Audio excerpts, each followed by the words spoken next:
Cadet senior secondary school Phalwa school Sikar की online कक्षाओं में आप सभी का स्वागत है। आज का विषय हिंदी और प्रकरण है समास। समास के अंतर्गत अपन पढ़ रहे थे पिछले वीडियो में तत्पुरुष समास के अपन ने 4 भेद पढ़े और 5वां भेद आता है संबंध कारक। संबंध कारक तत्पुरुष समास। संबंध कारक तत्पुरुष समास। संबंध कारक तत्पुरुष समास क्या है? जिन सामासिक शब्दों में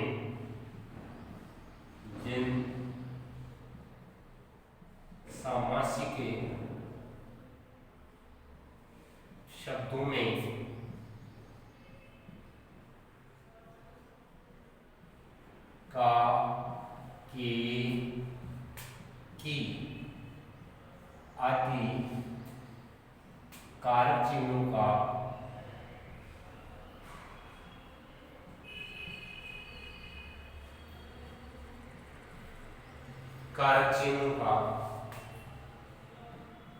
लोप रहता है,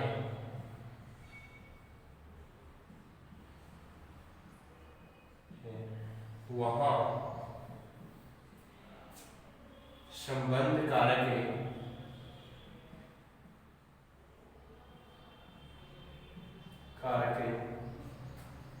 तत्पुरुष समास माना जाता है।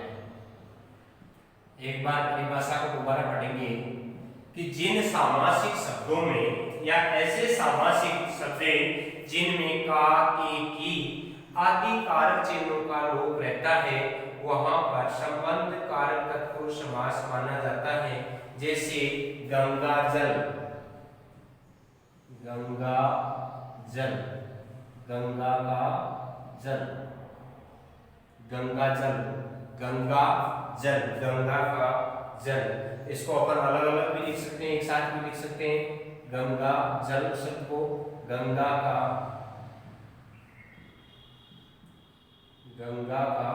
जल।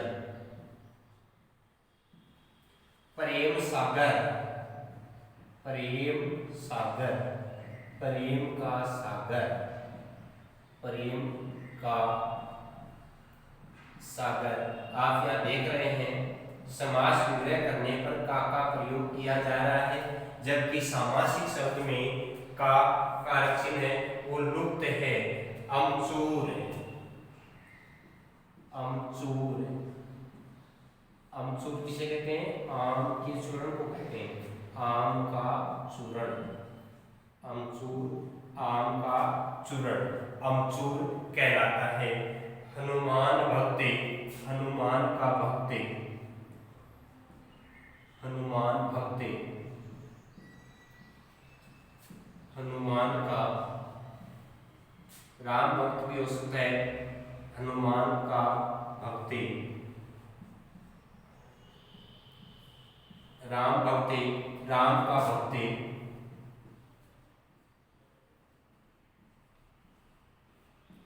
राम का भक्ति।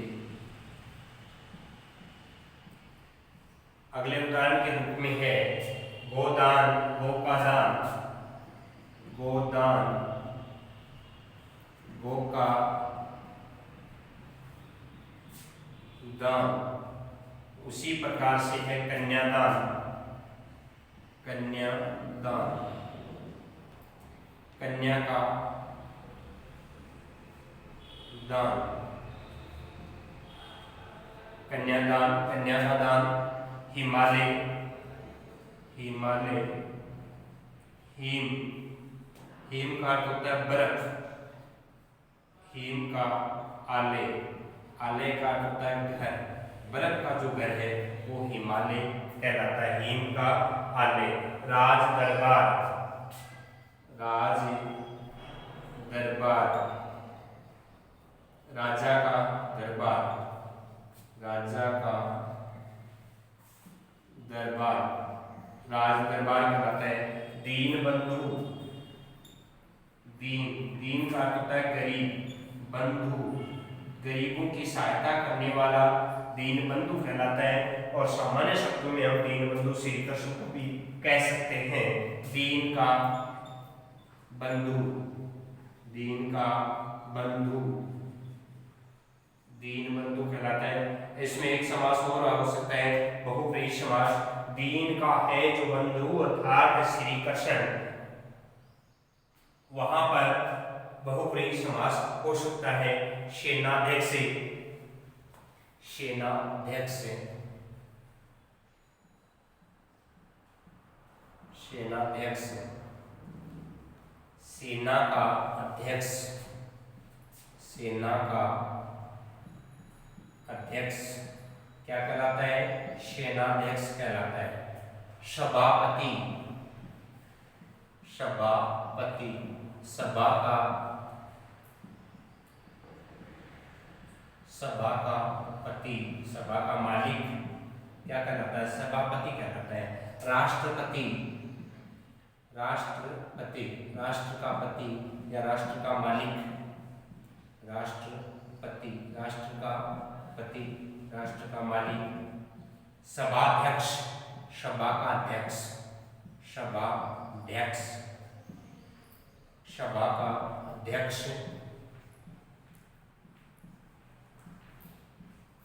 सभाध्यक्ष कहलाते हैं। सभा का अध्यक्ष। अगले उदाहरण के रूप में आप पढ़ सकते हैं, शिवालय, शिवालय, शिव का आलय, शिव का मंदिर शिवालय कहलाता है। शिव का आलय, शिव का घर, शिव का मंदिर शिवालय कहलाता है। प्रातः काल, प्रातः काल, प्रातः का अर्थात सुबह का काल क्या कहलाता है? प्रातः काल कहलाता है। प्रातः का काल प्रातः काल कहलाता है। शिवालय, शिव का आलय कहलाता है। नेत्रदान, नेत्र का दान, नेत्रदान, नेत्र का दान। यहाँ पर आप देख रहे हैं कार है, समास विग्रह करने पर नेत्रदान, नेत्र का दान।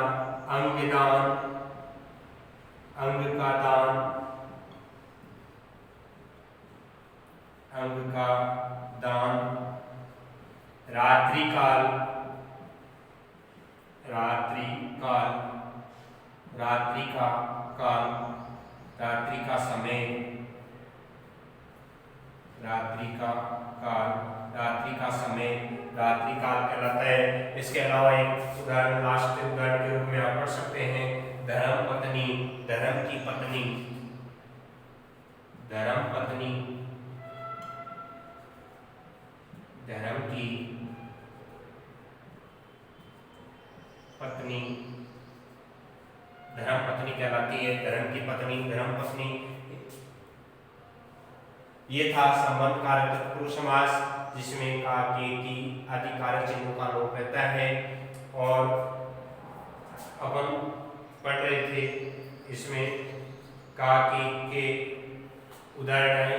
के का उदाहरण ये है, के उदाहरण में एक है पराधीन, पराधीन, पर के अधीन। पर का होता है दूसरों के अधीन, जो दूसरों के अधीन रहता है, दूसरों के कहने में चलता है, उसे पराधीन कहा जाता है। या दूसरों पर आश्रित रहता है, उसे पराधीन कहते हैं। पर के अधीन, दूसरों के जो अधीन रहता है। तो यहाँ पर के भी देखने को मिला है, की भी देखने को मिल रही है, का भी मिल रहा है। इस प्रकार से हम कह सकते हैं कि जिन सामासिक शब्दों के मध्य से का, के आदि कारक चिन्हों का लोप रहता है, वहां पर संबंध कारक तत्पुरुष समास से माना जाता है। तत्पुरुष समास का अगला उपभेद है अधिकरण कारक तत्पुरुषी समास। अधिकरण कारक तत्पुरुष समास की परिभाषा हम पढ़ेंगे। अधिकरण कारक तत्पुरुष समास, अधिकरण कारक तत्पुरुष समास।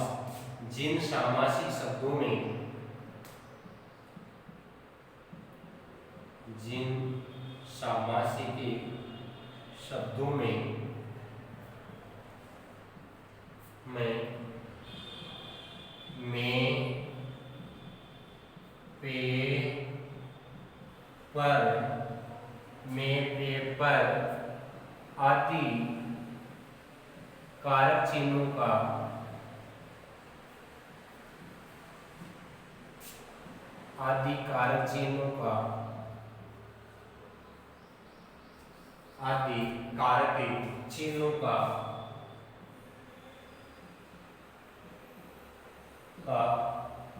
लोप रहता है,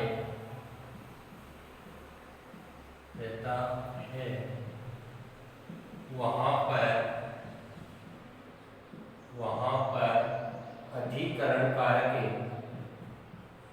अधिकरण कारक तत्पुरुष से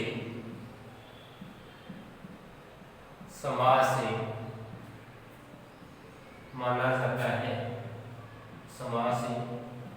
माना जाता है, एक बार परिभाषा दोबारा देखते हैं कि ऐसे सामासिक शब्द जिनमें में, पे, पर आदि कारक चिन्हों का लोप रहता है, वहां पर अधिकरण कारक तत्पुरुष समास से माना जाता है। जैसे सिर दर्द, सिर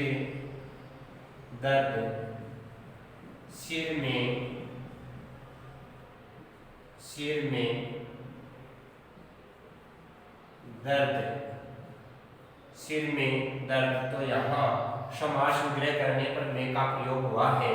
शोक मग्न,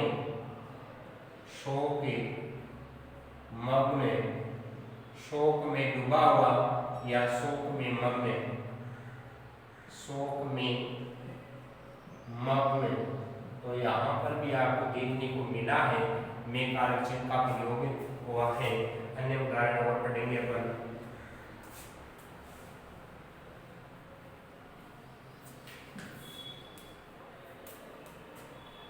आप बीती, आप पर बीती, अपन ने नाम सुना है आप बीती और पर बीती। आप बीती,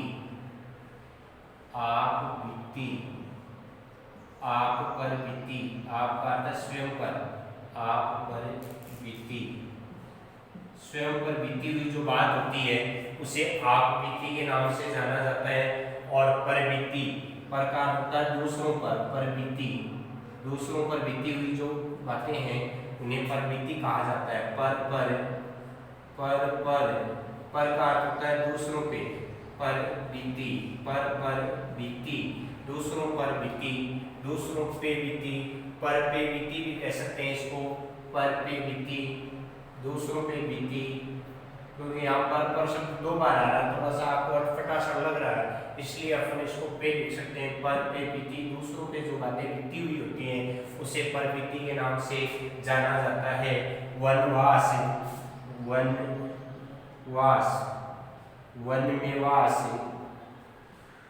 में वास, जो वन में वास करता है, निवास करता है, उसे वनवास से भी कहा जाता है, वनवास कहा जाता है। घुड़सवार, घोड़े पर सवार, घुड़सवार, घोड़े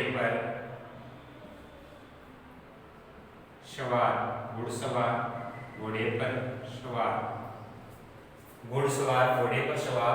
जीवदया,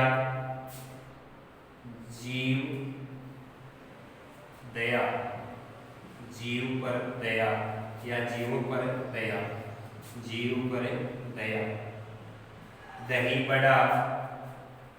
दही बड़ा, ये नाम तो सभी ने सुना है, दही बड़ा, दही में डूबा हुआ बड़ा, दही में डूबा हुआ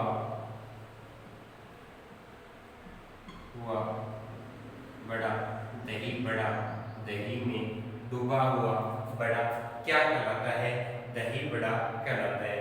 नरोत्तम, नरों में उत्तम, नरोत्तम, नरों का अर्थ होता है मनुष्य, नरों में जो उत्तम होता है उसे नरोत्तम कहते हैं। नरों में उत्तम नरोत्तम कहलाता है। शिलालेख, शिलालेख, शिला पर लिखा हुआ लेख, शिला पर लिखा हुआ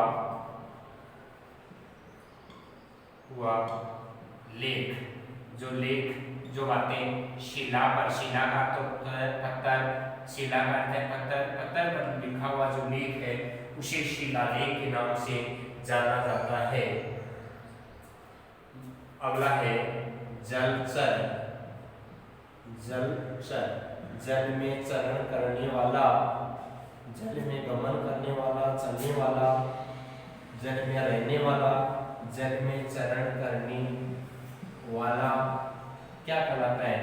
जलचर कहलाता है। स्थलचर, स्थलचर, स्थल पर, स्थल का अर्थ होता है धरती, मिट्टी, स्थल पर चरण करने वाला स्थलचर कहलाता है। नभचर, नभचर, नभ में, नभ का अर्थ है आसमान में, नभ में चरण करने वाला क्या कहलाता है? नभचर कहलाता है। रजनीचर, रजनी का अर्थ होता है रात्रि, रजनीचर, रात्रि, रात्रि में या रजनी में चरण करने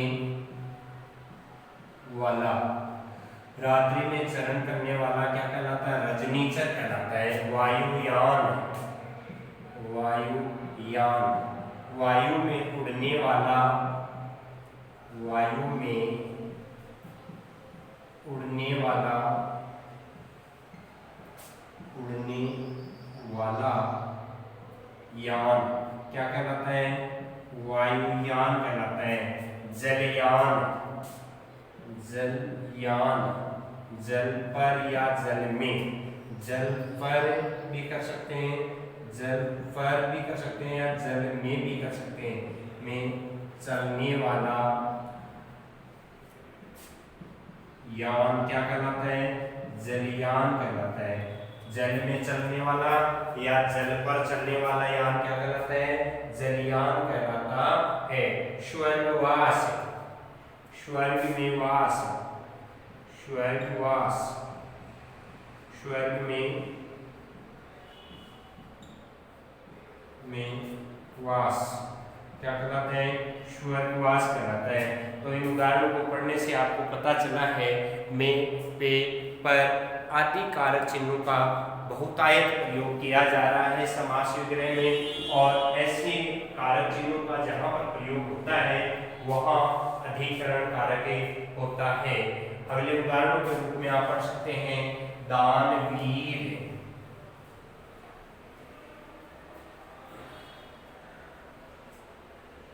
दानवीर, दान में वीर, दान में जो वीर होता है उसे क्या कहा जाता है? दानवीर कहा जाता है। दान में वीर। अगले उदाहरण के रूप में है रेलगाड़ी, रेल, रेल पटरी को कहते हैं, रेल या पटरी पर चलने वाली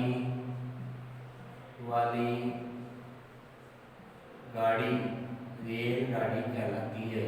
रेलगाड़ी, रेल पर चलने वाली गाड़ी। रेल शब्द है वो संयुक्त है, मिश्र शब्द है, संकर शब्द है। रेल शब्द अलग है, गाड़ी शब्द अलग है। रेल शब्द अंग्रेजी भाषा का शब्द है और गाड़ी शब्द हिंदी भाषा का शब्द है। और कुछ एक बच्चों ने प्रश्न भी पूछा है कि सर रेलगाड़ी को हिंदी में क्या कहा जाता है? तो रेलगाड़ी शब्द है उसको हिंदी में कहा जाता है कि लोहपथ गामिनी, लोहपथ गामिनी, लोहे के रास्ते पर जाने वाली गाड़ी को क्या कहा जाता है? रेलगाड़ी या लोहपथ गामिनी के नाम से जाना जाता है। अगले उदाहरण के रूप में है वनमानुष्य। वनमानुष्य, वन में रहने वाला, मानुष, मानुष का अर्थ होता है मनुष्य। वन में रहने वाला मानुष, मानुष का अर्थ होता है मनुष्य। जो मनुष्य वन में रहता है उसे वनमानुष्य कहते हैं। मुनि श्रेष्ठ, मुनि श्रेष्ठ, मुनियों में